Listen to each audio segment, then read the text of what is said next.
Número 16. Propongo el Día de la Cordura. Ese día los niños y las niñas de todos los continentes diseñarán las rutas para construir otro mundo.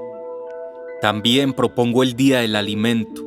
Ese día cada persona y cada familia preparará su comida. Y como serán necesarios muchos ingredientes, también propongo el Día de la Siembra, para agradecer por la abundancia y para cuidar la tierra que nos permite vivir.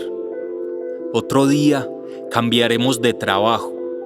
Los jueces dejarán los baños impecables y las madres dirimirán los conflictos de la sociedad. Y otro día las monedas serán obsoletas, se truequearán las cosas y el conocimiento por historias y mitos. También servirán los libros y las fotografías. Propongo el Día del Silencio. Bastará con la meditación para aprender. El lenguaje del cuerpo será suficiente. Se celebrará el Día de los Animales. Ninguno morirá para alimentarnos. Nos sentaremos a contemplar sus acciones para comprender. También celebraremos el Día del Perdón. Abrazaremos a conocidos y desconocidos. Escucharemos con atención el origen de las cicatrices. A esta celebración se sumarán los bancos. Todas las deudas serán saldadas. Tendremos un día solamente para jugar. Ganará quien pueda reírse y habrá premios para todos. Semillas.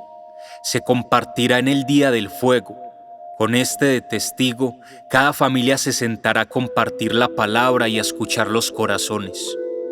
Otro día será dedicado a gritar.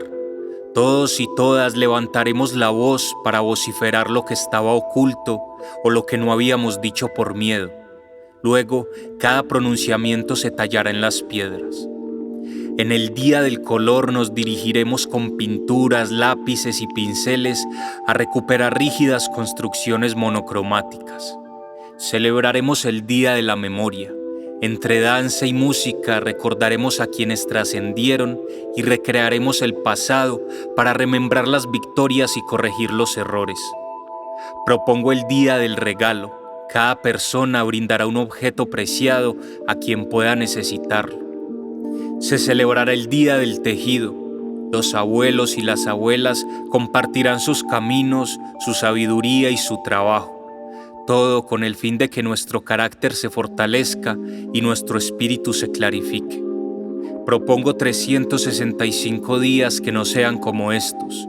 ¿Y tú, qué días propones? ¿Qué día propones?